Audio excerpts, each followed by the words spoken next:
Diploma engineering পড়ুয়া মেহেদী হাসানের ৫ বছর বয়সের সময় ঘটে নৃশংস বিডিআর হত্যাকাণ্ড। তখন হত্যা ও বিস্ফোরক মামলায় গ্রেফতার হন বাহিনীটির ঝাড়ুদার হিসেবে কর্মরত তার বাবা রেজাউল করিম। হত্যা মামলায় বাবা খালাস পেলেও বিস্ফোরক মামলায় মুক্তির আশায় কেটে গেছে দীর্ঘ ১৬টি বছর। আমার বাবা যখন জেলখানায় যায় তখন আমি খুব ছোট, তো বিগত ১৬ বছর ধরে আমি আমার বাবাকে আমার কাছে পাই নাই, আমার বাবা থেকেও আমার কাছে না থাকা। হত্যা মামলায় খালাস পাওয়ার পরও কারাগারে থাকা আসামি রেজাউল করিমের স্ত্রীর প্রশ্ন, বিডিআরের একজন নিরস্ত্র ঝাড়ুদার কিভাবে বিস্ফোরক মামলায় আসামি হন।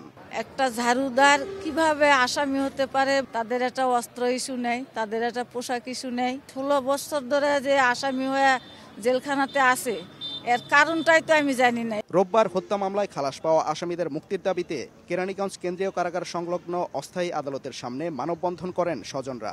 তাদের দাবি, ভিত্তিহীন বিস্ফোরক মামলায় বিচার বিলম্বিত করে অন্যায়ভাবে আটকে রাখা হয়েছে হত্যা মামলায় খালাস পাওয়া আসামিদের। ২২ দিন বিয়ে করে আজকে আমার স্বামী ১৭ বছর ধরে জেলে আছে, আমি এই আশায় আছি। খালি শুধু বিস্ফোরণ কেস দিয়া এইভাবে রাখছে, আমি তার মুক্তি চাই। এটা মিথ্যা ভিত্তিহীন মামলা। আমরা ১৬ বছর ধরে কোনো ন্যায় বিচার পাইনি, আমরা চাই আমরা আজকে ন্যায় বিচার পাবো। ২০০৯ সালে বিডিআর হত্যাকাণ্ডের মামলায় ২০১৩ সালে ২৭৭ জন নির্দোষ প্রমাণিত হয়ে খালাস পান, আর বিস্ফোরক আইনের মামলায় জামিনের অপেক্ষায় ৪ শতাধিক আসামি।